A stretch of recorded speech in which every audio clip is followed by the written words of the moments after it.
So, the following program is brought to you by Haymarket Books.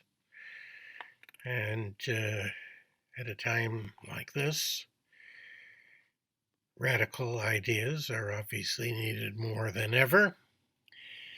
And Haymarket, as well as producing these virtual events, brings out books by Arundhati Roy, Keeanga-Yamahtta Taylor, Angela Davis, Naomi Klein, and many other wonderful writers. And if you're moved by any of the program that you're about to see, you can support the work of Haymarket by buying their books from their own website. And even better, you can join the Haymarket Book Club.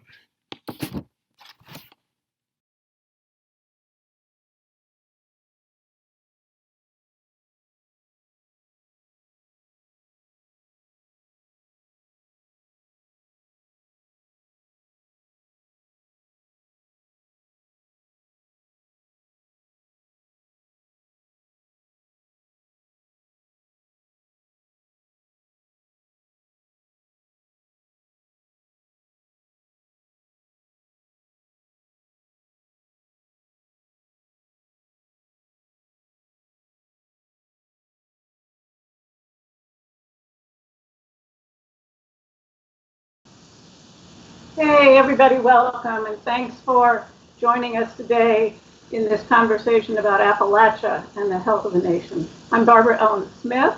I've been working on issues of labor and social justice in Appalachia in the South for nearly 50 years now, and I'll be participating in this conversation along with Lesley-Marie Buer and Ash-Lee Woodard Henderson. Before bringing them in and introducing them, I want to thank the organizer and sponsor of this event, which is Haymarket Books.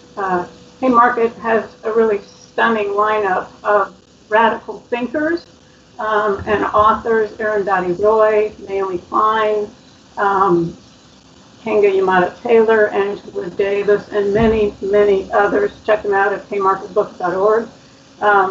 We sure need radical, bold ideas these days, and that means supporting organizations like Haymarket. You can do this in three ways. One is to buy books from them. Secondly, you can join the book club that Haymarket sponsors and get reduced prices on their books and a regular stream of books from them. And third, if you're in a position to make a donation, no matter how small, it would be helpful to do so via Venmo. There'll be a card on the screen that gives you information. You can make a donation to Haymarket, also to Highlander, and also to Black Mama's Bailout Action in Knoxville. Those options will all be available to you. This is being recorded and will be available on Haymarket Books' YouTube channel. So if you know folks who aren't able to make it but would like to see it, please send it on to them that way. Haymarket has some other events coming up just tomorrow night. June 18th, Raising Anti-Racist Kids, Empowering the Next Generation of Changemakers, will be a discussion about raising anti-racist kids. Author of the new book, Anti-Racist Baby, in conversation with Derica Purnell. So check that out as well. A little bit of technical housekeeping. You know this is a joke for me to be saying anything about the technical aspect of this call, but if you have any trouble, you can use the chat function to ask for instructions about how to improve the quality of your feed.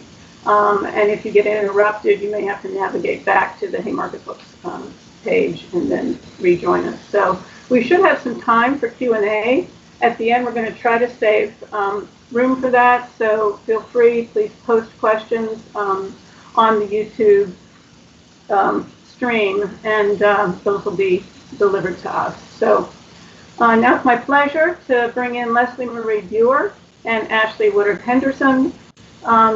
Lesley-Marie is an activist and public health practitioner at Positively Positively Living Choice Health Network in Knoxville, Tennessee.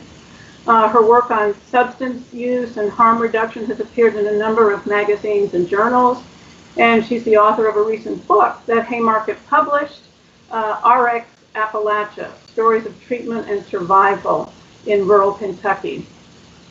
Ash-Lee Woodard Henderson is a 33-year-old Appalachian working class woman born and raised in Southeast Tennessee. She is the co-executive director of the Highlander Research and Education Center in Newmarket, and she has been a longtime activist on issues of mountaintop removal mining, environmental racism. She is on the leadership team of the Movement for Black Lives, and she has also, she is on the governance council of the Southern Movement Assembly. So we thought we'd start out actually by giving a little bit fuller introduction of ourselves, each of us, in terms of our own activism, and then turn to some questions about how this moment of uprisings and protests relate to what is happening in Appalachia. So Ash-Lee, would you like to give a little further introduction to yourself? Sure. Thanks, Barbara. And so excited to be in this dialogue with people who I so greatly respect. So just thanks to Haymarket for making this conversation possible. So my name is Ash-Lee Woodard Henderson. My friends and comrades call me Ash. I use she, her pronouns or anything said respectfully. But as Barbara mentioned, I'm the first Black woman executive director of the Highlander Center.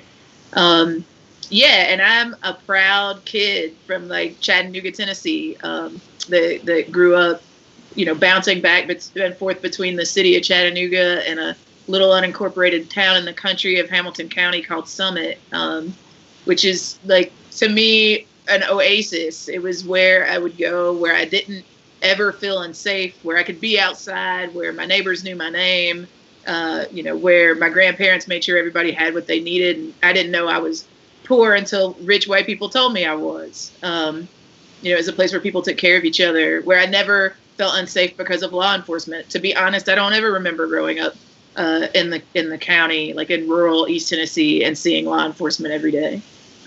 Where I saw the realities of over-policed communities and the tragic impacts of both class and health disparities in regards to racial dynamics was being in the inner city and seeing what it was like for folks to have anxiety and panic attacks all the time because their communities were over-policed, where people were literally having to walk 1.5 miles or roll in their wheelchairs 1.5 miles to get to the closest, grocery store.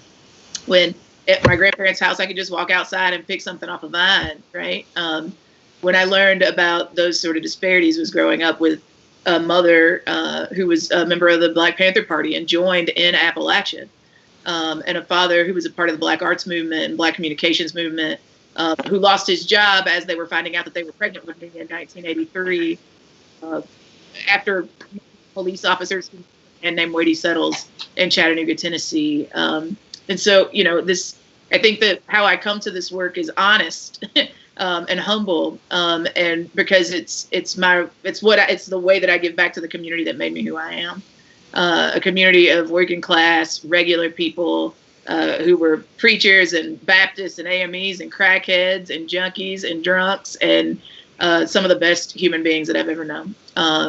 And I'm excited to share how that influenced my understanding of what happens in Appalachia, what it means to be a relatively young person who has done deep work to reclaim what it means to be Black and Appalachian and Southern at the same time in one body, and to come into movement leadership in a place where multiple crises are intersecting and all of that is impacting folks' public health.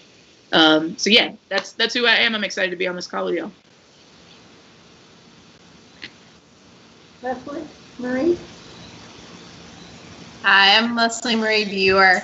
I have a similar growing up in terms of I was close to Knoxville, but sort of in a town out in the county of Carnes, which today, because of all the development, which has some major environmental issues, you wouldn't think it was so little, but then it was.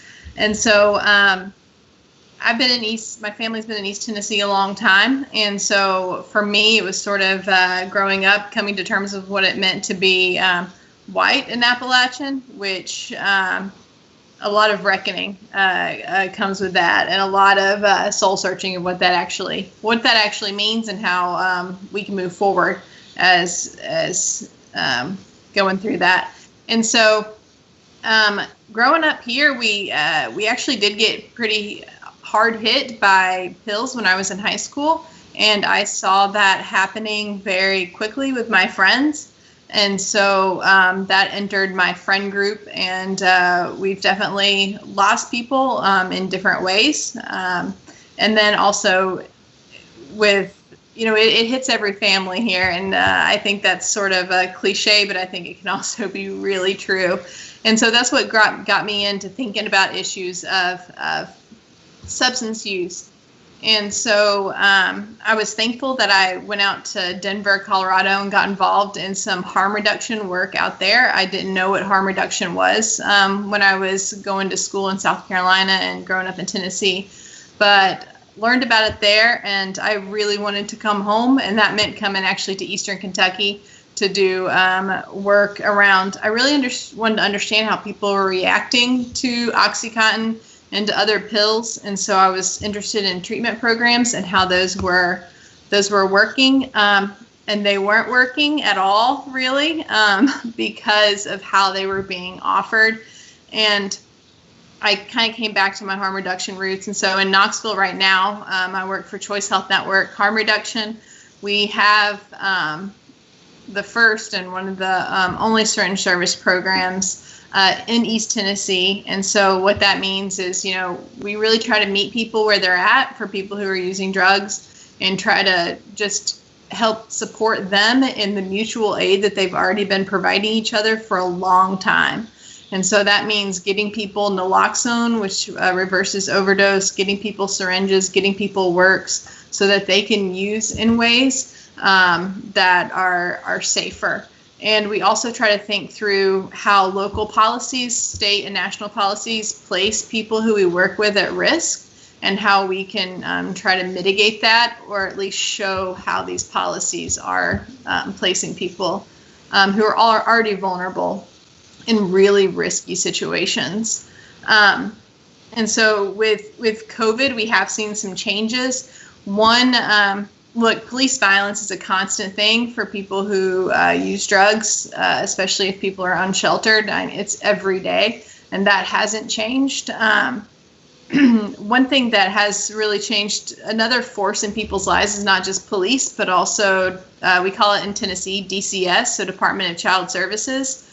And COVID has exacerbated all of that, because parents are no longer able to see their kids, which obviously is emotionally hard on parents and on kids, but it puts kids in dangerous situations, because oftentimes kids are taken from their parents for sometimes really minuscule things, like a mom testing positive for cannabis once can get your kids removed, or DCS being called on you because a neighbor was angry at you can get your kids removed. And so oftentimes kids are taken out of their parents' custody and placed in even more dangerous situations, like foster care and even some family placements. And parents use their visitation time to make sure their kids are okay. And when parents cannot regularly see their kids are not okay. And we've heard of many instances, especially with COVID, of kids being seriously hurt in foster care and their parents not finding out for weeks, which usually before wouldn't have been the case. So that's been a big issue for us with COVID, as well as we've seen a pretty dramatic increase in overdose deaths for a variety of different reasons. So we're just trying to meet those needs right now in Knoxville, and trying to think through ways of how can we change policies to prevent these problems from continuing. Thank you, Ash-Lee and Lesley-Marie. I'll go ahead and introduce myself briefly. Again, Barbara Ellen Smith, and I'm of an older generation, obviously. My activism in Appalachia began in the early 70s when I came there to West Virginia, to southern West Virginia, to work on the Black Lung movement. So that focus on labor activism has really stayed with me throughout my activism and my academic writing. So my parents are from the mountains. My dad is from West Virginia, my mother from Virginia, or East Virginia, as my father would say.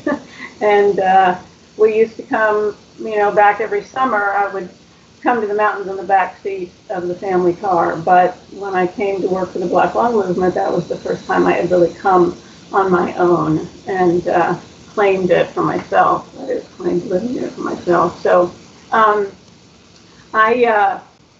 after working during the 70s in Black Lung, also worked with the Southeast Women's Employment Coalition, which was a multiracial effort to deal with issues of economic justice with working class women in the wider South, Appalachia, and the Deep South. And then also worked while at the University of Memphis directing the Center for Research on Women, on various living wage campaigns, and on a multi-state effort around Latinx migration into the region. That was in collaboration with Highlander and the Southern Regional Council, one of the oldest civil rights organizations in the South. And I was serving on the board of Highlander at that time and chairing it for a while, and then went on to Virginia Tech, which I retired from recently.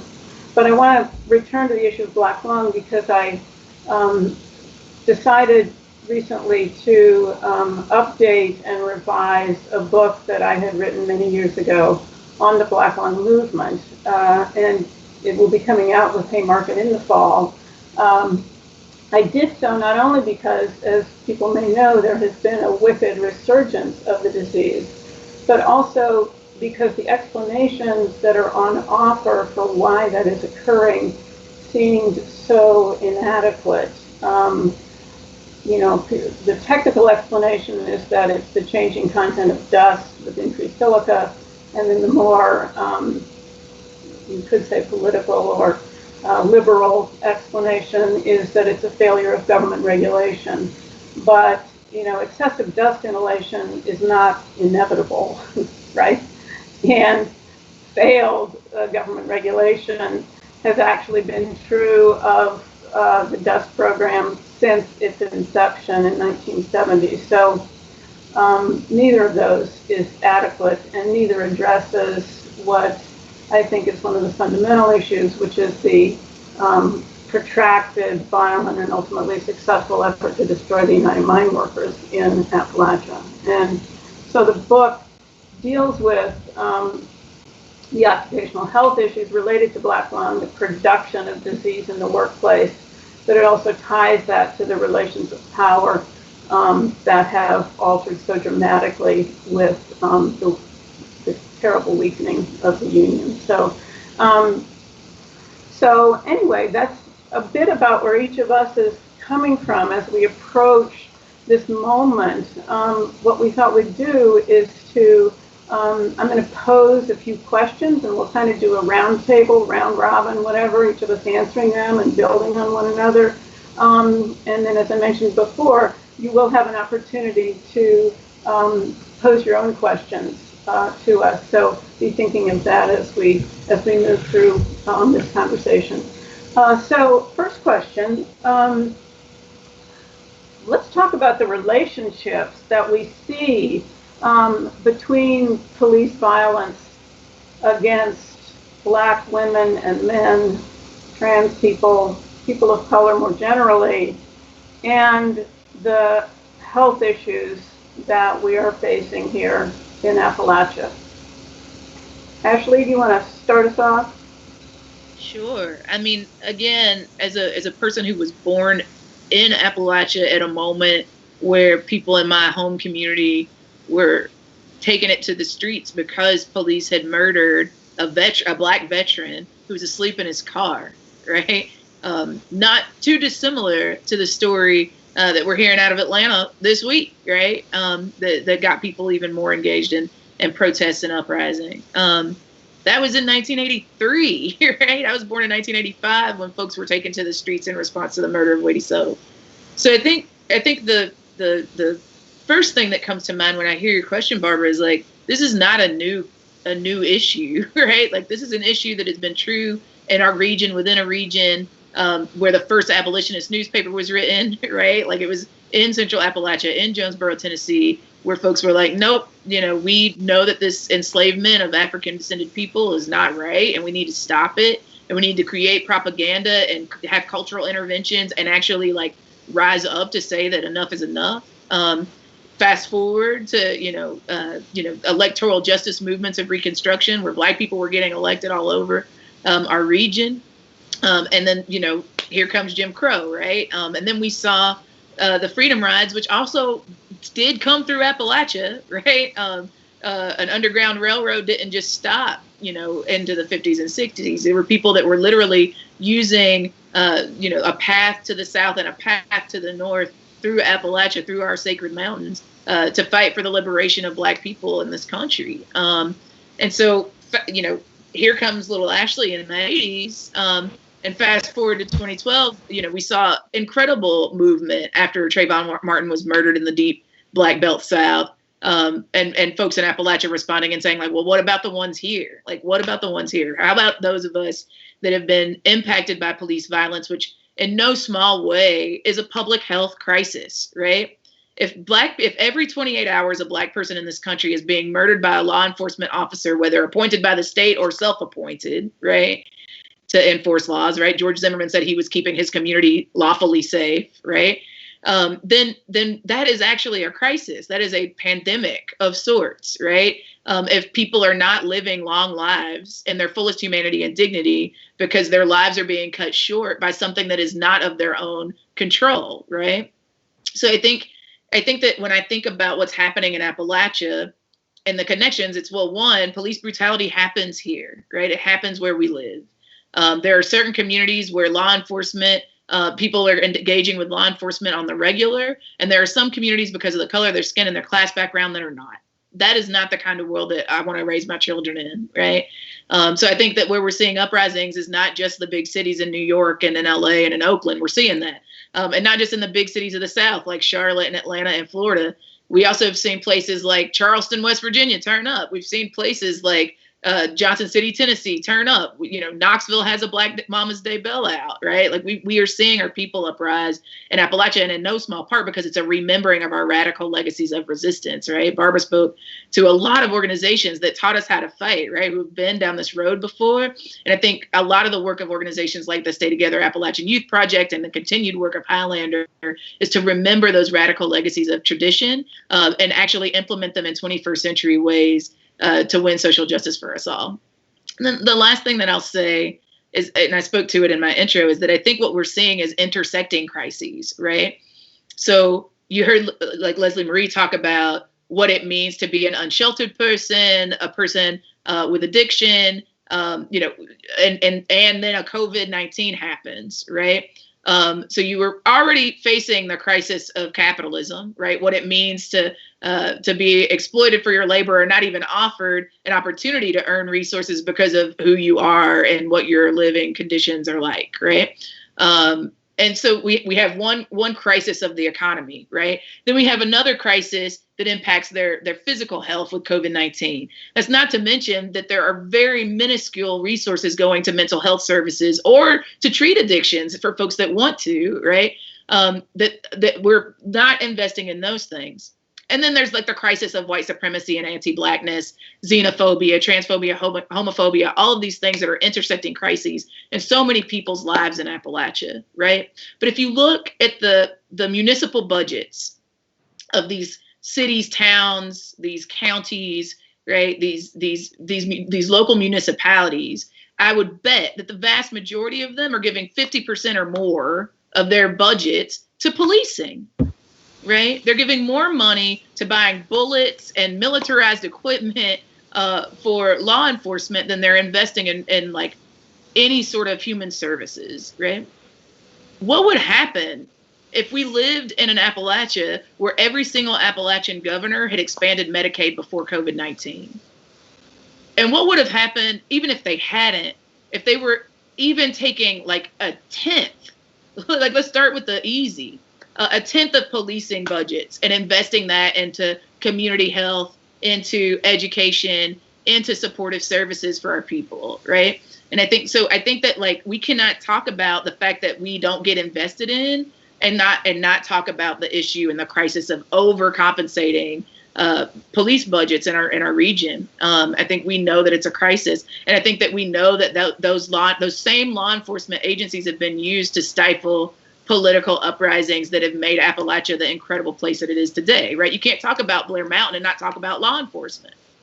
Right? You can't talk about Highlander and not talk about how the state used law enforcement to try to shut us down, right? Or even like we don't even have to talk about what happened in the 60s and 70s. I can tell you what happened in March of 2019 when Nazis burned my office down, and that I haven't heard from law enforcement since August, right?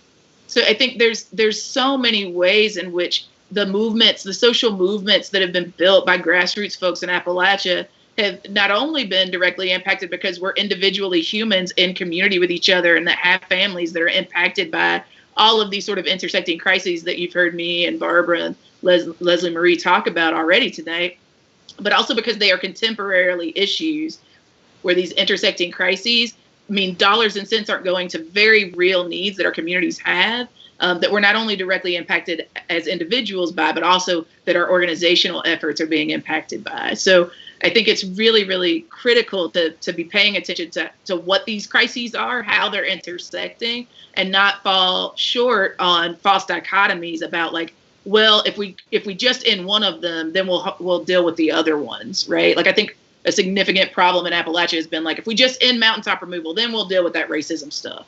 Or if we can just deal with the opioid crisis, then we can talk about how the war on drugs impacted Black people in Appalachia, right? Like if we just do these things, a piecemeal approach will not work. That's trying to put 2014 solutions on a 2020 problem. And right now what we need to do is make sure that we're working in our lanes if we need to at the intersection of these crises, because I think all of our lives depend on it quite literally in this moment. Thank you. Lesley-Marie, you want to take us? Yeah, and one thing that, especially working in Eastern Kentucky, that especially local administrators kept telling me over and over again, I think they were careful sometimes not to talk about police because they are all very red. But I've heard so many times of people complaining that the jails are killing our community. The jails are killing us. The jails are killing us. And what they mean when they say that, it is taking all resources away from everything.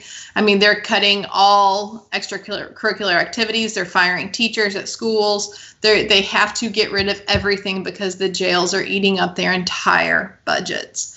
And as Ash said, I mean, do we want to live in this kind of world where all of our taxpayers are going to cage other people? And I don't think anybody would say that they wanted to do that.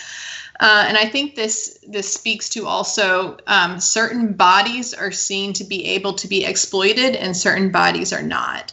And so this plays into, you see the prison sort of industrial complex, but also with the pharmaceutical companies.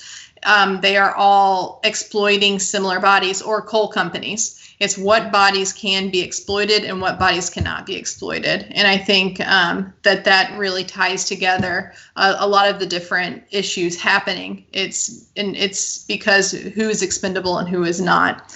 And we know for Purdue Pharma, Appalachia was seen as expendable, as was Native American reservations and parts of Maine as well.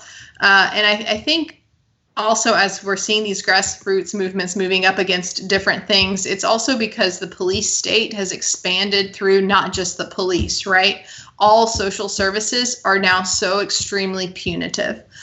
Substance abuse treatment programs, many of them are so punitive. So the sort of the punitive power of the police has expanded into all these other aspects that are not necessarily the police, but are still dramatically affecting people's health, because people cannot get health services without feeling like they are being treated horribly. And they are being treated horribly because they are being punished through these different health services. So I guess that's my 2 cents on that.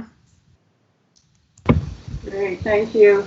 Well, I'll just add a few things. I have been thinking a lot about violence in the wake of George Floyd's murder and the relationship between that kind of immediate sadistic brutality and what I think of as a kind of long, slow violence that both Ash-Lee and Lesley-Marie have spoken of in terms of budget priorities, state funding, the violence of malnutrition, the violence of slow suffocation from coal dust inhalation. And I've also been thinking about kind of building on what Lesley-Marie was saying about some bodies being expendable, about the fact that, and exploitable, that some bodies are also considered really disposable. Michelle Alexander and many other people talk about this in terms of the disposability of Black bodies in this present era when the old labor regimes that used to discipline Black workers are no longer necessary because Black workers are no longer solely necessary. And in many ways, there are similar dynamics going on in places like southern West Virginia where the coal industry is just in total free fall. And so you have white workers, even white working class men who are becoming essentially disposable. And I don't mean to level the distinctions here because I think, white working class men in places like central Appalachia are increasingly disposable because they're replaceable, right? But Black people's bodies are just disposable, period. I mean, there are distinctions here. I'm not trying to suggest that class is the only thing that's going on. But I do think that that there is this kind of this relationship between multiple forms of violence and also this notion of disposability that is, or expendability and exploitation that are really important to point to in a context where ultimately we're talking about the ravages of a completely unrestrained capitalism and white supremacy. So, and I've, as we talk about the uprisings that are occurring in Appalachia, in the United States and around the world, I am also struck by how many times the state, as Ash-Lee pointed out, in recent years has been mobilized to defeat our opposition. And even as that is occurring now, we are seeing cracks and I think new possibilities. And that raises another question, which we've already spoken to some, but let's go a little bit further into this question of of what possibilities might be opening up in Appalachia in this context of uprisings around the world. Lesley-Marie, do you want to start us off on this? Yeah, and I think Ash can probably speak better to some of this, but I think one thing is, mutual aid has been happening for a long time, both in our location and among marginalized communities here. So you look at people who use drugs have really been saving each other for a long time because it's not safe to call first responders, especially in Tennessee. The laws are not protective of people how they should be. And so it's really not safe to call first responders. And so mutual aid has been happening for a long time. But I think in this current moment, there's a lot of press around it.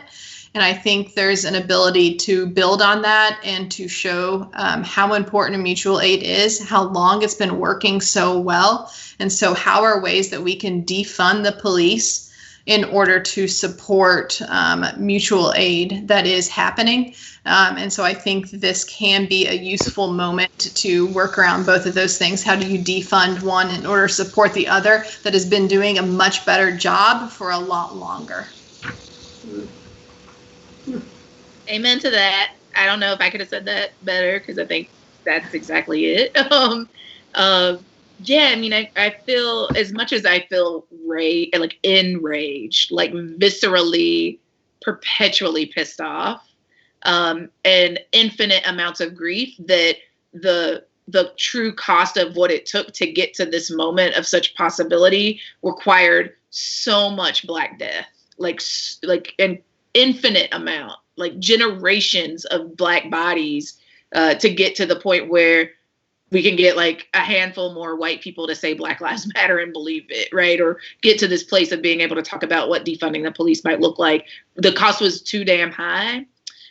But the other half of my Gemini feels so infinitely hopeful, because of the familiarity of these muscles, right? It's like, I think many of us that have been in social movements, particularly after Trayvon was murdered, after Mike Brown was murdered in 2014, have learned a lot of lessons, in the time periods that we've been building social movements.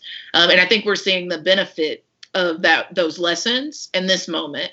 And let me speak a little bit to that. One is, I would amen and check plus and echo what Lesley-Marie just said about mutual aid.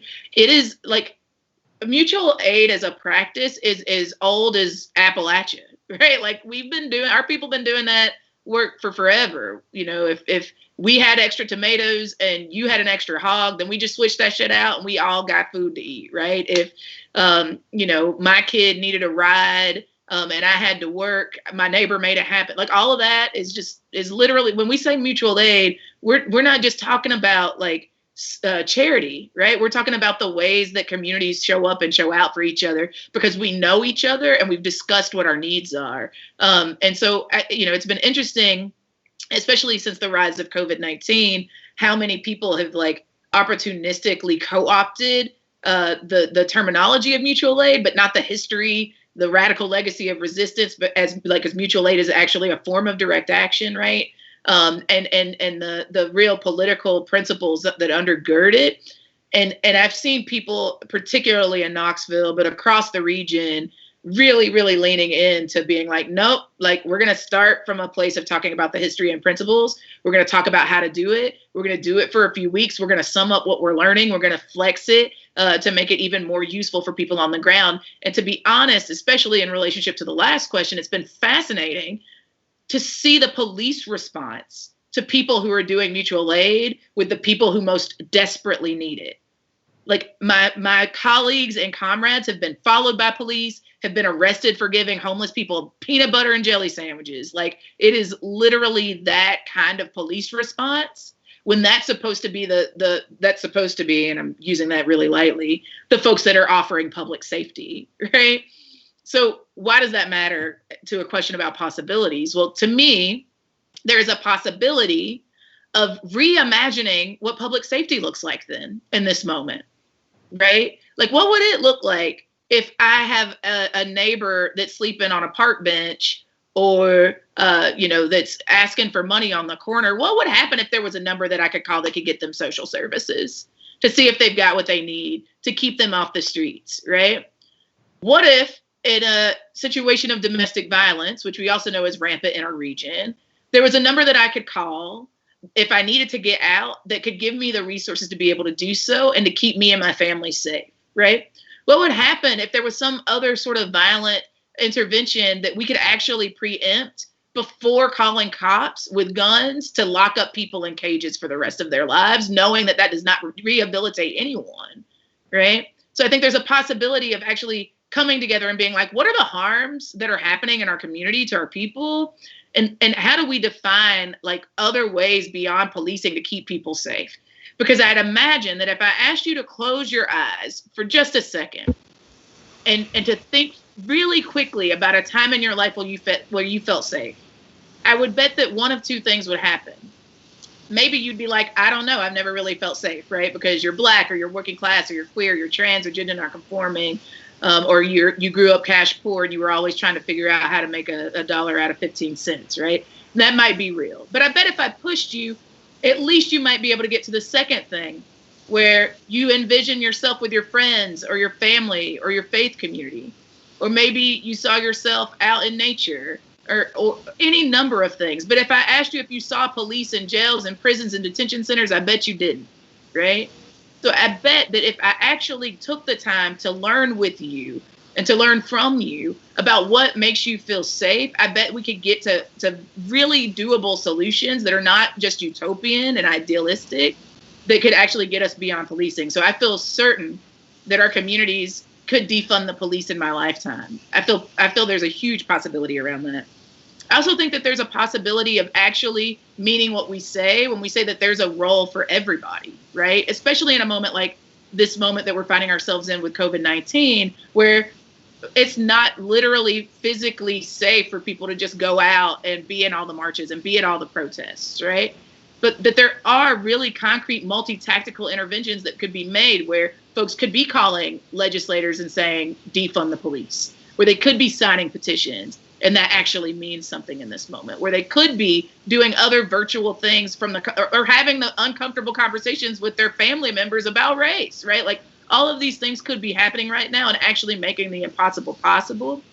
And I feel excited about that. And the last thing that I would say is I feel like this is a moment. I feel like my assessment is that all too often the left and progressive forces concede territory, right? They concede territory because they don't understand the geographic realities of Appalachia or the South. They concede territory because they don't think it's worth the investment, that there are easier places to win or more important places to win, right? You know, if we're talking about electoral work, they're like, well, yeah, like we definitely should organize everywhere, but like if we get these states, we'll get the majority and we'll be able to win a presidency or a state house or the Senate or whatever, right?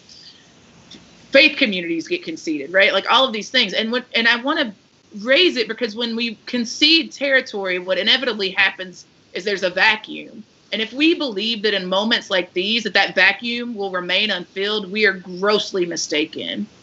We're grossly mistaken. What we've seen is like, if we do not, as a progressive community that supposedly believes that as goes the South, so goes the nation, if we concede that territory, nothing would happen. I would remind us of 2016. I would remind us that when people are talking about liberals in the South, they're talking about Joe Manchin, right? It's like there is a necessary need for us to fill the vacuum and to do the work that Toni Morrison and others talk about remembering, right? Like what these systems of oppression have done in our communities is dismember us from each other and our old ways, right? And the innovation to be able to create new ways, right, with each other. And so our role, I think, as griots, as storytellers, as activists, as organizers, as mamas and daddies and caregivers, as mimas and papas, right? Like our work right now is to actually remember community and how to practice that, how to practice liberation, how to practice equity, how to practice justice, how to practice power building with each other in a way that doesn't take anything else away from anybody else, right? There's plenty in our region to go around. And so I feel excited about the possibility that our social movements actually get it right this time around not conceding territory and not falling victim to false dichotomies about us and them, or insider or an outsider, or you know, this movement first and then that movement, that we actually have enough to go around to be able to make it all possible. And in fact, defunding the police is actually an easy way for us to get the resources to be able to do a whole lot more envisioning of what Appalachia should be in a 21st century context. Great, thank you, Ash-Lee and Lesley-Marie. I'll just add a few things, and one of them is just to acknowledge how incredibly exciting it is that there's so many young people, younger people at least, who are stepping up, and the leadership and vitality is just, enthusiasm is, it's really, really heartening. And as you all were saying too, I think we really, at this moment of uprising, which can appear so spontaneous, it's so important to remember that this stuff didn't come out of nowhere. I mean, all the organizing that went into making this possible is really, I think, a testament to like Black Lives Matter, the prison abolition movement, and many, many other efforts. So I also think that this demand to defund the police, even though I realize for folks who are really into prison abolition, it doesn't go far enough. It doesn't, demand the whole cake, I think it's incredibly important because it's so far beyond the kind of piecemeal, ban chokeholds or, discrete, individual, targeted policy changes. I mean, it kind of expresses this profound skepticism about not only law enforcement but our budget priorities overall. And I think that opens up incredible possibilities to, as Ash was saying, call your legislature, your city council, whatever, tell them defund the police. We need much more in the way of mutual aid or in the way of, harm reduction programs and so on, that are based on those kinds of models. So, so I think that's hugely relevant all over the U.S., but again, I keep coming back to the coal fields because that's what I'm most familiar with in terms of Appalachia. And there I think it is hugely relevant because the economy is collapsing. And the idea that we need a just transition, yet of course to be defined, is absolutely on the table. And it's clear that that's going to involve not only mutual aid and so forth, but also some fundamental structural changes around land ownership, taxation, who's paying how much for what, budget priorities just across the board. And so that I think it's really exciting. And just one other thing I would say that these uprisings are coming at a time where in West Virginia, for example, progressive voices are getting louder and louder and are being heard. I mean, you have not only the recent teacher strike, but also the West Virginia Can't Wait movement, which enlisted a whole bunch of folks to run for office, refusing to take corporate money, and built a progressive, very progressive platform from the bottom up through meetings throughout the state. So I think there's a lot of possibility at this moment, and we got to seize it. So another question, and this is back to this COVID situation, and just interested in having us all reflect on what we see as the relationship between the fact that we're in the middle of this global pandemic and also in the middle of these uprisings. Is there any relationship here? Do you want to start us off, Ash-Lee, and then I'll talk, and then Lesley? Sure. I mean, oh my gosh, I feel like there's so much that we're learning in this moment. Like, why the uprisings now is a question that I think a lot of people are considering. I think even just understanding the impact of COVID in Appalachia, Central Appalachia in particular, but Appalachia in the South in general, I think is something that we're going to be in summation around for a very long time, to be honest.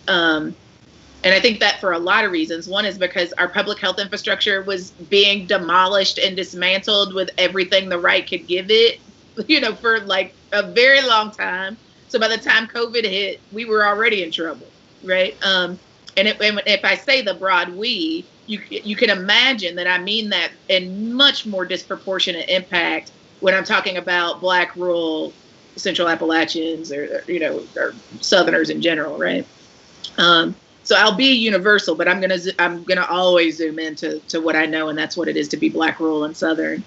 But so why do I think? What am I learning about COVID, and how do I think these uprisings are impactful in this moment? One is that like people were home, right? Unemployment was already bananas where we live, but it is like unemployment on steroids with COVID-19. And the person, it's always interesting to me. It's a sharp line to walk around, knowing that there were people in communities that I love that voted for this president, but also recognizing that Trump didn't win the South because everybody came out and voted for him. Trump won because people didn't go vote, and because people that tried to couldn't because of voter suppression. But if I was being petty, I would also remind people, I would just ask Barbara and Lesley-Marie, where is Trump from? He's from Queens. We didn't do that.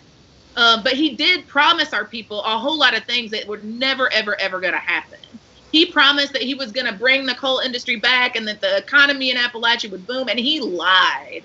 He lied to our people, right? And he continues to lie to our people, even specifically about COVID, right? He says in one sentence that the economy is booming and that jobs are going great and that everybody's happy. But what we see is working class white people, to Barbara's point, who are like literally trying to figure out how to hustle a 9-to-5 to be able to feed their families and being put in a position where they have to choose between having to go and put themselves and their families at risk of exposure to COVID-19 versus like being able to stay at home and take care of business, right? So I think what we're seeing is like there were a lot of people who were at home, like, so very literally their availability to turn up was possible. But I think even more importantly than that, which feels like a really lazy assessment, is that people were already mad.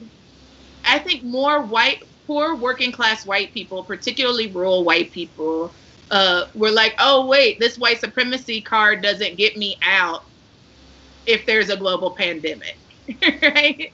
And all the promises that man in that White House told me ain't come to fruition, right? So I think there were more, I think white working class people, I think if I was asked, I'm not asking. If I was telling white people a thing that they could do right now is to make clear the connections about how white supremacy doesn't really work for white people, especially white working class people, because you might not be disposable yet, but I promise you, Donald Trump is not looking out for you in the morning, right? Your right-wing supermajority legislature does not care about your well-being, right? They don't. And you have more evidence now post-COVID-19 than you did in January, right?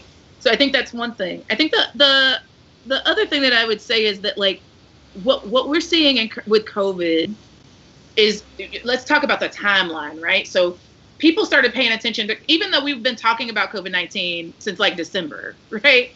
People started paying attention to COVID-19 right after after Super Tuesday, right? After South Carolinians voted. Well, why does that matter, Ashley? Well, people pay attention to the South Carolina vote because the press makes it like this dog whistle however South Carolina goes is who all Black people in the country are going to vote for, which doesn't have to be true, right? So what we saw was like for like just a few weeks before the shelter-in-place order started to drop in Central Appalachia, we saw for like the first time in recent memory, everybody talking about what Black people wanted, right? Like what does the Black Southerner want, right? Everybody was talking about it. And then just a few weeks later, it was radio silence about the impact of what was happening in regards to a global pandemic on Black Southern rural people.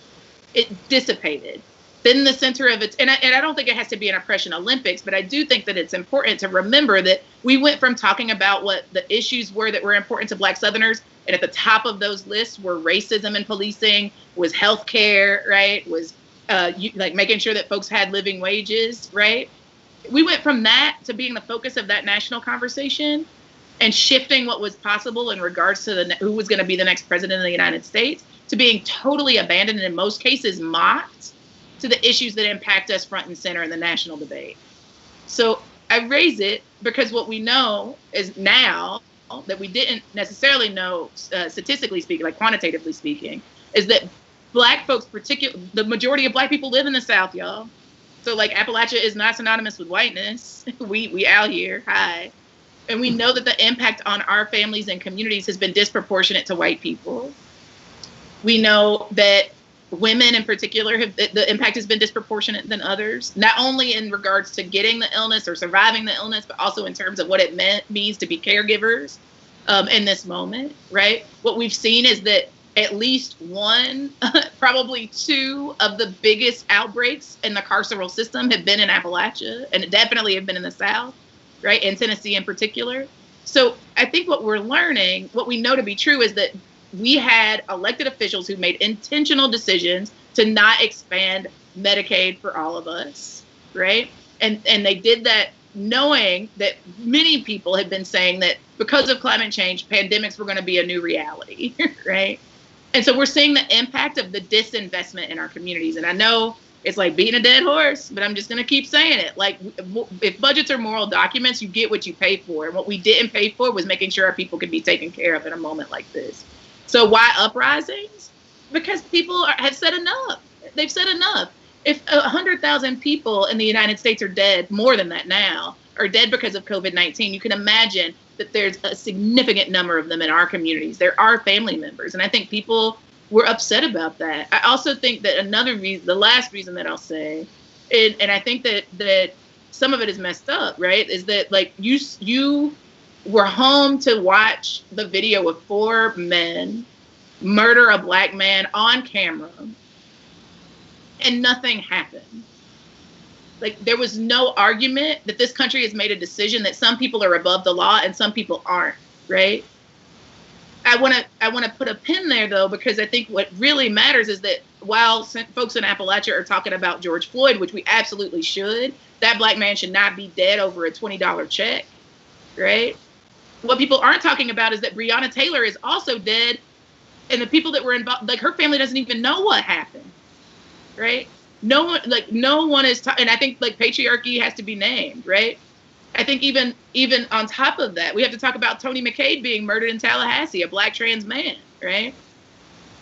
Even more than that, we have to talk about the 4 to 5 Black trans women that we probably couldn't even name on this call who have been murdered because of toxic masculinity and patriarchy, right? So I think there's like this ongoing conversation that needs to be had about the intersections of these violent forms of oppression that are impacting people disproportionately in this country. And I think that George Floyd's murder and seeing people in the streets, I think the thing that I feel like was a wake-up call for so many people was seeing folks in the streets with their hands up, asking for justice, being responded to with a military force with incredible might, and that the state would rather spend billions of dollars in overtime and tear gas and rubber bullets than to hold 4 officers accountable for having killed somebody. That the response in little country Appalachian towns would be the National Guard versus just saying, can we just make sure that these 4 cops who killed somebody are held accountable? I think pissed people off, and I think rightfully so. And I think that when added on top of the fact that folks can't get access to health care, can't get access to living wages, are having a hard time being able to organize in the workplace, or on and on and on. It's just, I think capitalism is in crisis, as it tends to be, and this is our generational moment to be able to do something about it. Great, thank you. Lesley-Marie, you want to go next? You want me to? Yeah, I can go. And I think one thing too is, I mean, with COVID, we have seen a failure of the state. And if a virus can make aspects of the state completely fail, then why can't we? And, take down aspects of the state that are not working, have never worked, and have only been there to repress. And so, and when Ash was also talking about conceding sort of territory in a geographic way, I think it's also a policy way as well.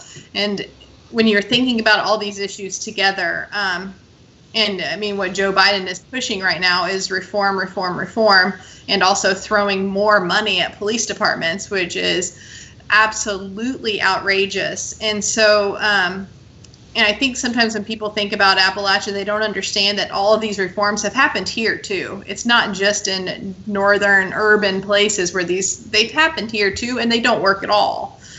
And I know one thing that's being pushed around, so what happens if we abolish police, is this idea of restorative justice. And I want to make sure that we don't start pushing things like restorative justice as an aspect of reform, because it can't be, because it's already happening.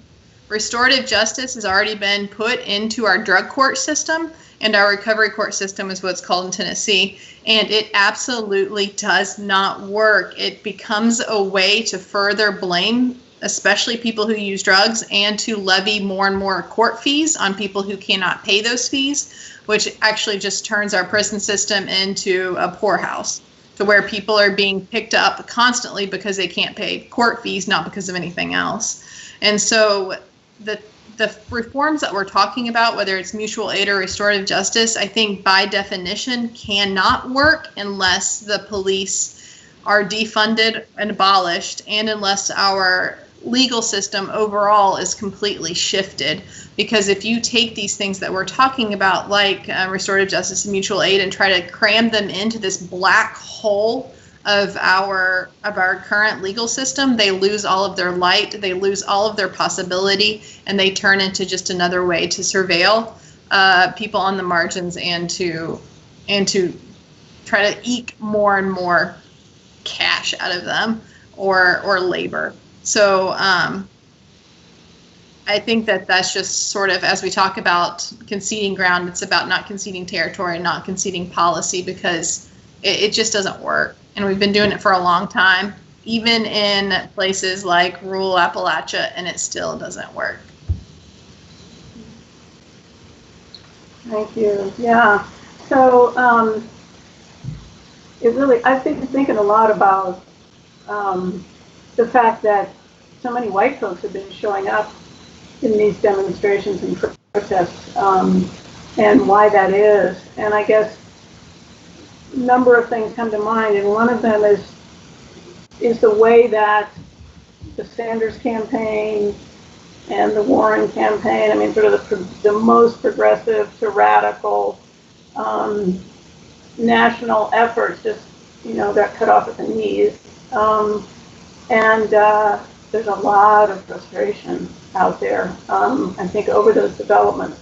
But I also think it also has to do with what Ash-Lee was pointing to in terms of we're outside of ordinary time now. I mean, this COVID thing has just, it's the widespread unemployment, it's the being at home, it's having to kind of make up every day, what the heck am I going to do, and how am I going to survive? We're not in business as usual, And then on top of that, we're in this moment of vulnerability where people are really thinking about, their own mortality, I think, in ways that we don't usually do when we're just living our lives every day. And then third, as both of y'all were talking about, the complete failure of state institutions to protect people has, for the richest country in the world to be so unable to deal with this pandemic, it would be laughable if it weren't so lethal and horrible. So I think, all of that's going on, and then George Floyd gets murdered so brutally, publicly, visibly, and gets circulated all over the place, and people who are already feeling their own vulnerability and fear that they can't breathe, see this enacted by agents of the state. I mean, it's like this crystallization of the worst outcomes of our complete failures to protect people's occupational health, environmental health, as consumers, as workers, and it's not just that the state is failing in those ways, but it's actively killing people. It's like a death-dealing machine. So it's like, no, this is enough. This is way beyond enough. So I think I think there's lots of relationships there between the uprisings and this pandemic that we're in. So we do have a question or two from the audience, but I want to invite you, Lesley-Marie and Ash-Lee, do you have questions you want us to talk about in addition to what we've already covered? Yeah, I mean, I think Lesley-Marie's point about, I think there's two things that I'm gleaning from, I'm gleaning a million things from what you all have said, but I think there's two things that really resonated with me.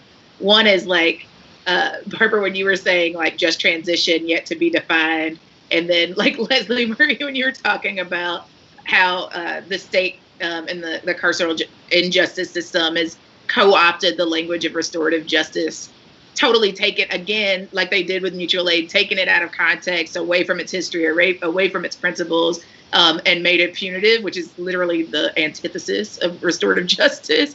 And so, yeah, I think there's there's some like some digging that out that I'd love to do with y'all. I mean, I think, again, especially as we're thinking, like when I'm talking about defunding the police, I am talking about that's the only just transition, right? When I'm talking about what it means that, mining in our communities has not been good for the people or the planet. And I'm saying that, like, if it is true, if our assessment is correct, that we should live in a central Appalachia where people are not expendable and they're not exploitable and they're not disposable, then like capitalism can't exist, right? That actually won't work because it literally does all three of those things for the sake of production, right? So if that is the case, then I think that like how we as thought leaders, as regular people, as organizers, as activists, as academics, etc., faith leaders, whatever, are thinking about what is our utopian vision for beloved community, right? Where everybody has what they need, so there is no harm, so there's no need for law enforcement in the first place, right? Like what does it look like? Like what are the things that if people had, they wouldn't do bad things? Right. And I think that we have the answers to those questions, and where we have a problem is the implementation side. Right. And I think part of the issue around getting to just transition or getting to a world where restorative justice and mutual aid are the name of the game, the status quo, not the exception, isn't that difficult if we just do it. Right. I think what makes it difficult is that we silo into particular tactical interventions. Right. So let me break that down. I think that and I want to hear your assessment and your feedback to it. I think that like my assessment is that what we do is we say the way to get to just transition, the way to get to restorative justice is policy. And then all the people that do direct action are like, that's whack. All the organizers are like, nope. All the academics are like, well, what's your theory, right? And then if the only way forward is organizing and base building and political education, then the policy people are like, well, about what? And the academics are like, again, what's your theory? And the direct action people are like, but there's a world that exists right now that we need to be resisting, right? And so I feel like for us to get to a place where we're actually practicing restorative justice, where we're actually like practicing just transition, that's not just the greening of things that were bad to begin with, right? Like I don't care if it's a eco-efficient jail. I don't care. That's not just transition to me, right? I don't care if it's building a Walmart and you're saying that people will have jobs at a Walmart on a former mountaintop removal site. That's not just transition. It's not just, right? Like the word just means something. And I think that if we could get to the place of saying like, what does that just world look like? And I know that many organizations and communities in the Central Appalachian area have been doing this work. Then I think that we could follow the steps back to be like, actually, it's going to take all of these tactics. We're going to need all of them, right? When my elders and ancestors say by any means necessary, they mean by all the means, right? And I feel like if we actually were having those conversations instead of like pigeonholing each other around like whose role is more important, I feel like we would get there. We have to be resisting and building, right? We have to be uprooting and dismantling and creating the alternatives. And that's what makes me so excited about the folks that are doing mutual aid right now, is that they're seeing both. They're helping people envision both. They're bringing people together based on their gifts, their skills, their areas of expertise to make the impossible possible by dismantling what we've always been told is the thing that we should be striving for, which has never been, I think, as Lesley-Marie was saying earlier, it doesn't work because it was designed not to work for us, right? It was designed to work for a very small minority of property-owning white men. And then what it looks like to build the thing that we actually do deserve, right? And not, I think the fear that I have in this moment isn't that we won't win. I feel certain it's right there. Like, I feel like I can taste it, I can touch it, that people get it, they understand it, and they're ready to have it. That's not the thing that concerns me. The thing that concerns me is that for those of us that are scared that this is too quick, it's too radical, it's too much, it's impossible. Y'all are trying to do the impossible. That they freeze up and they get so scared that they concede to what they'll accept in this moment to appease them, to get back to an old normal that was never good, instead of fighting to win what they deserve right now. And I think that goes back to the points that both of you were making earlier around like piecemeal legislation, and these little concessions that the state will make for the sake of just not rocking the boat too much that actually aren't in regards to our demands. I think that's how we got to these drug court interventions. That's how we got to these places of people literally talking about just transition in ways that are not just, or a transition from the fossil fuel industry to anything that should be better for our people. So, you know, I feel curious about your thoughts about how we got to this level of co-optation and what you think, what you're seeing, and what you feel hopeful about in terms of people reclaiming what was always supposed to be something that was a radical idea. You want to go, Lesley-Marie? You want me to? I'll let you speak to this. Well, I totally agree, Ash, in terms of the kind of squabbles and silos and so on that we get into, depending on our own comfort levels, knowledge, you know, sometimes political outlook, whatever, and that's hugely destructive, and it's definitely part of the problem with the effort to create just transitions.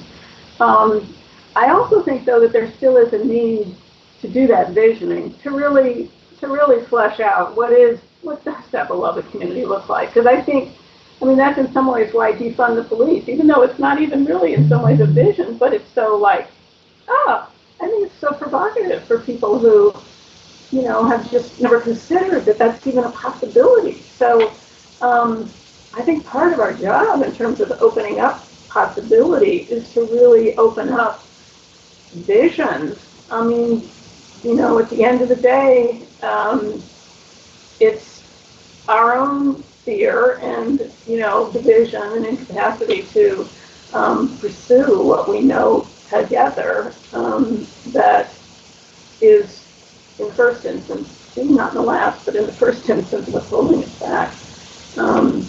So we also have a question from the audience, but Lesley-Marie, do you want to weigh in on this before we come to that?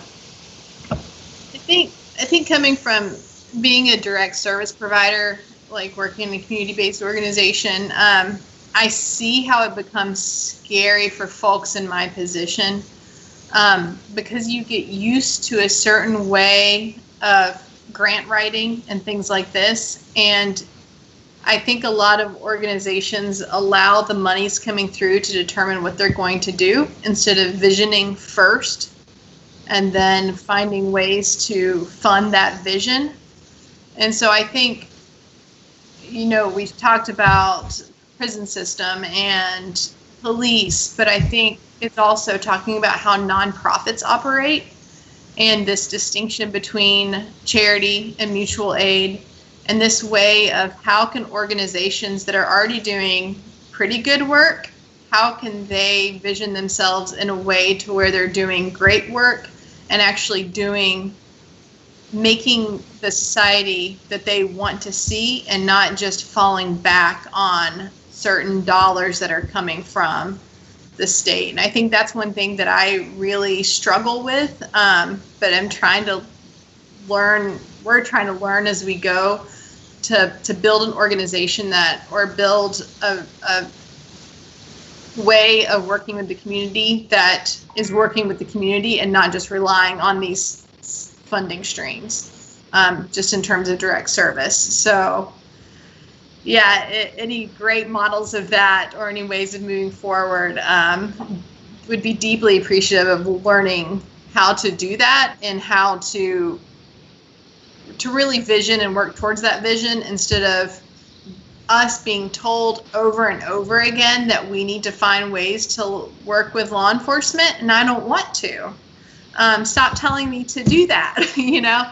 And so, like, how do we find ways forward and also keeping us going and sustainable in terms of direct service? I think it's a struggle.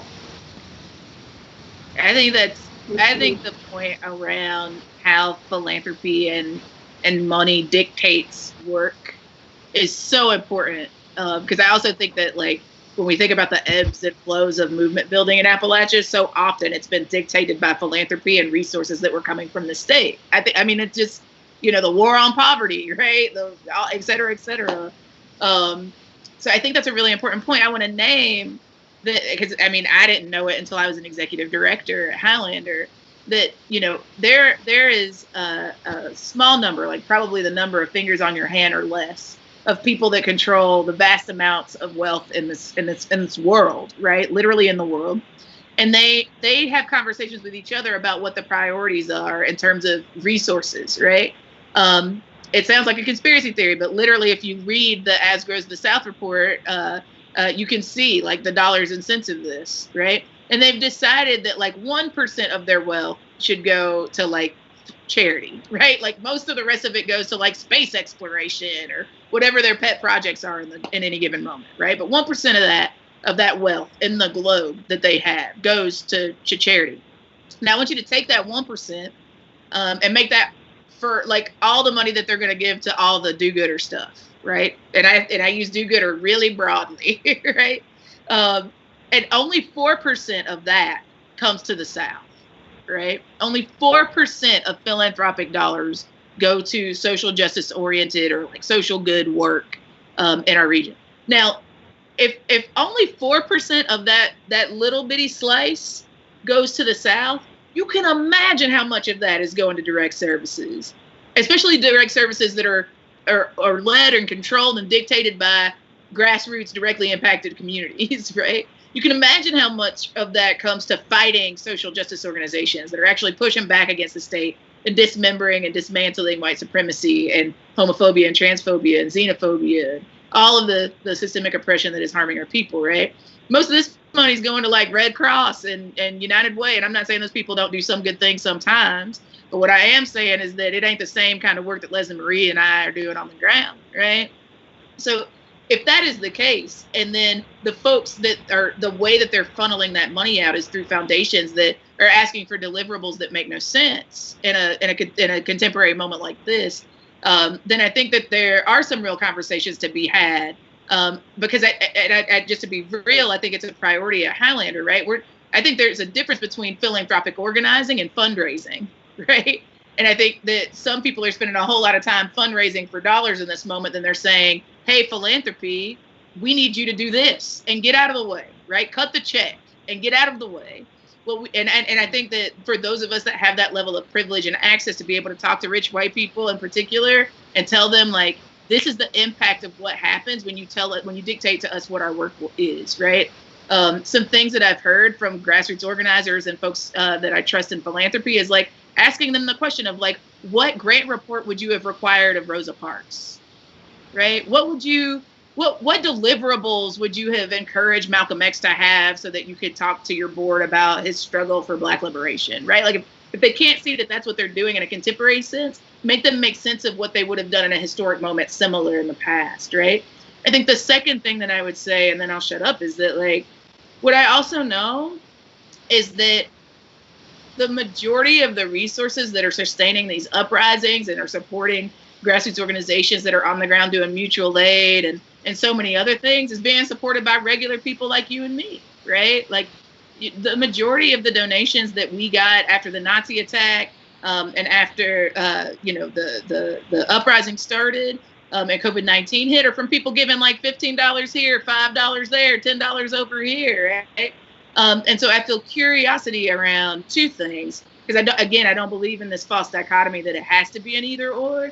I believe, what do we do to make sure that we're organizing philanthropy to the left and telling them like how to resource and not just telling them what not to do. I feel like we often told them like, don't give us like these 1-year grants, give us multi-year grants. And we've told them, don't just give us project specific money, give us general operating funds, right? But we haven't necessarily told them what to do. And I think in this moment, we have to tell them, don't just give us money to do rapid response, also give us enough money to recover.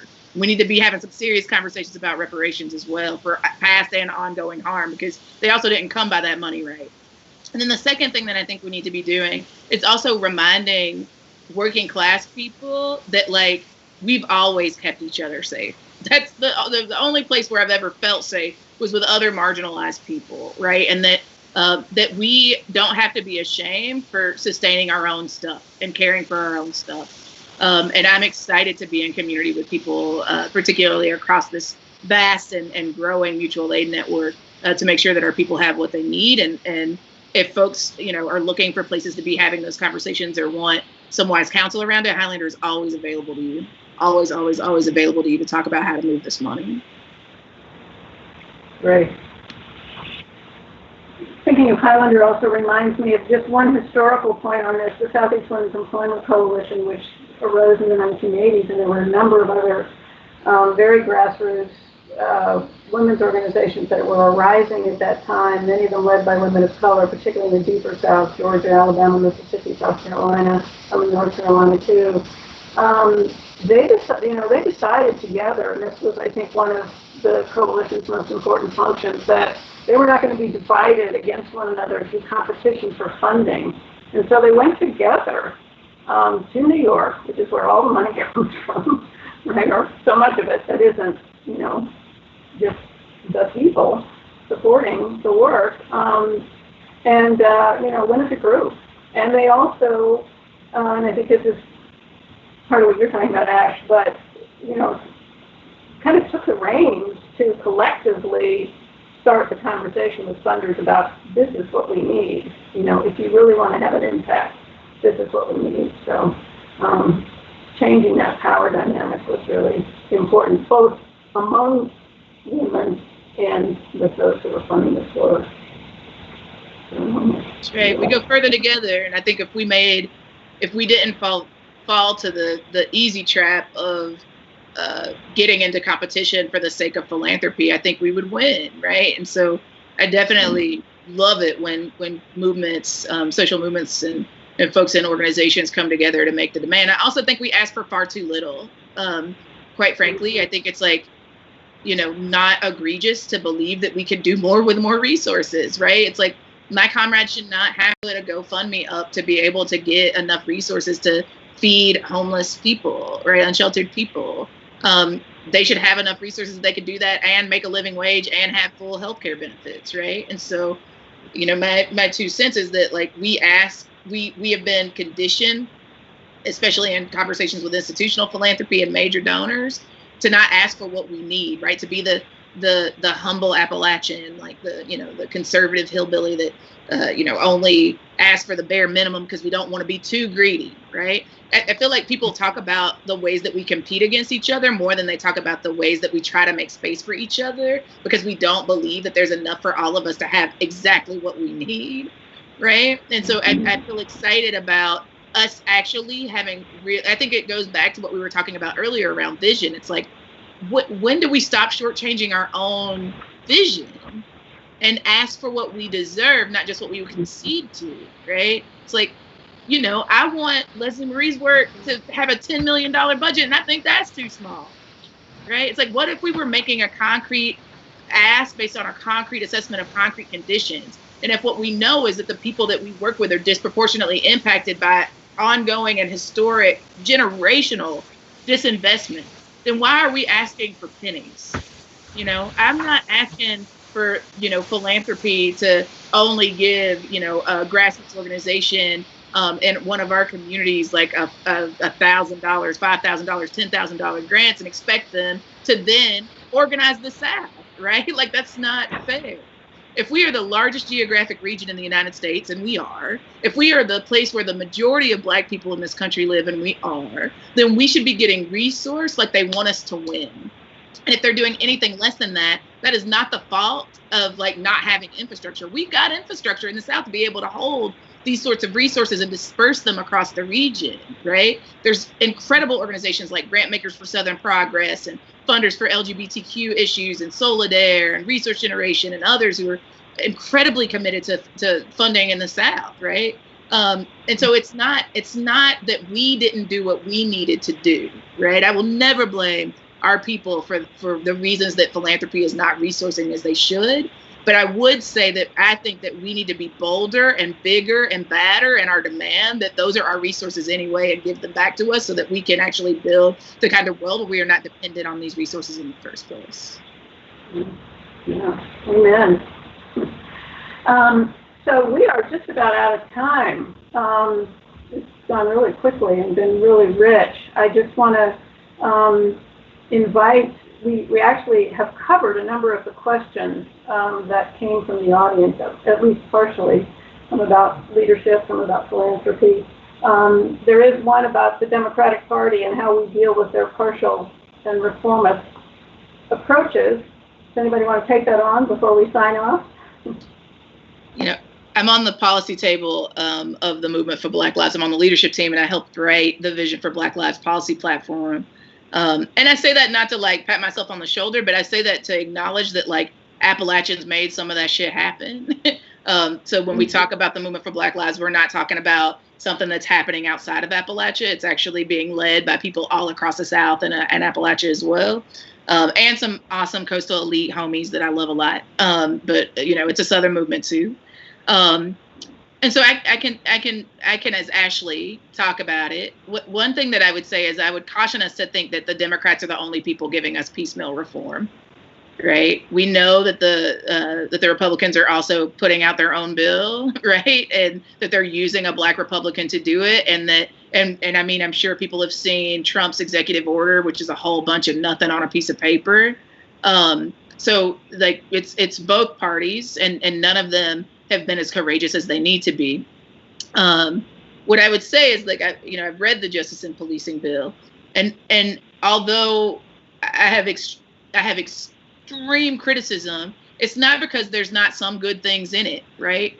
The demilitarization of the police and that sort of stuff is actually like stuff that people have been fighting for a really long time. I think the problem with Democrats that are pushing for this piecemeal reform is that it doesn't go far enough. And I think it goes back to what Lesley-Marie was saying earlier, is like, you know, we did the ban of chokeholds, and then Eric Garner still got killed.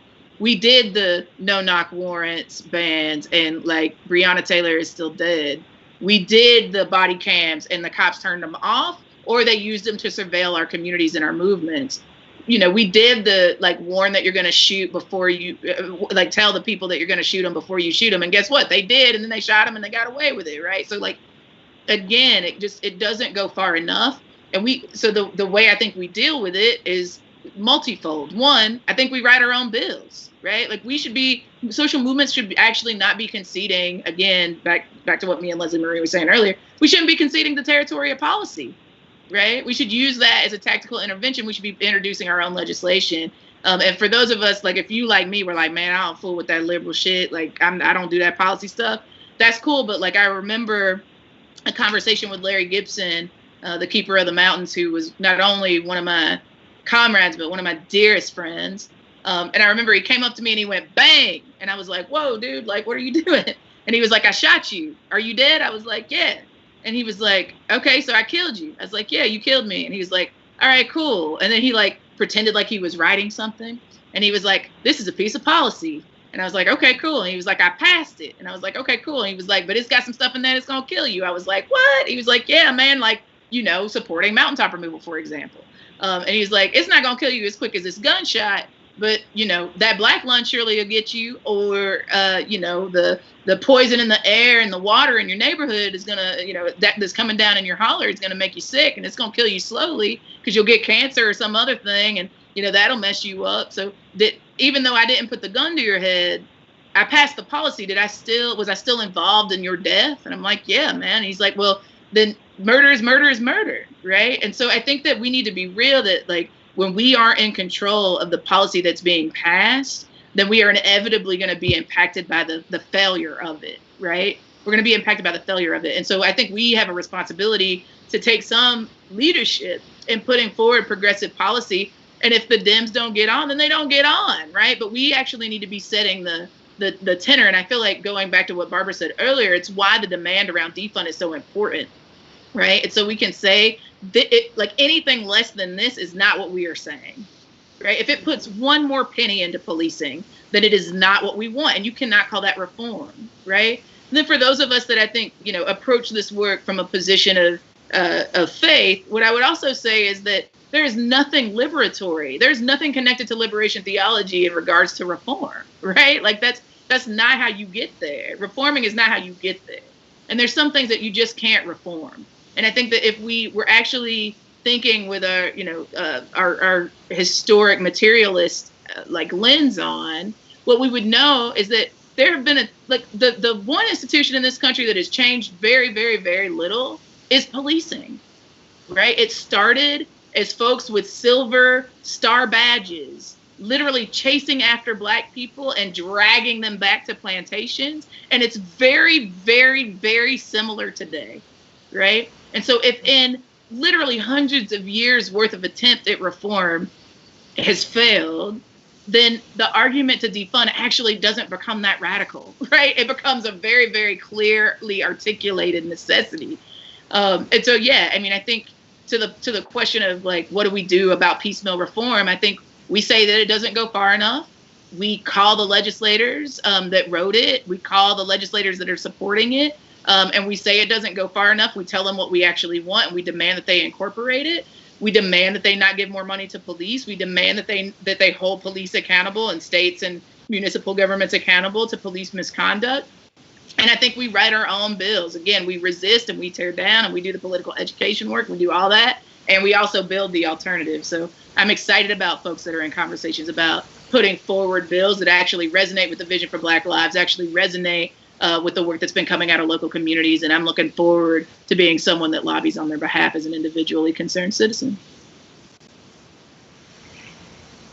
Great. That's a wonderful way to close this out, I think. We're out of time. And so let me just remind people that if you're in a position to make a donation, no matter how small, it would be greatly appreciated. There should be instructions somewhere on this feed to inform you about how to do that. You can give both to Haymarket Books, but also to Highlander, and to Black Farmers Bailout Action in Knoxville. Thanks again to Haymarket Books for sponsoring this. Thanks to you all who joined this call, and we hope to see you again on one of these live stream events. Thank you. Bye-bye.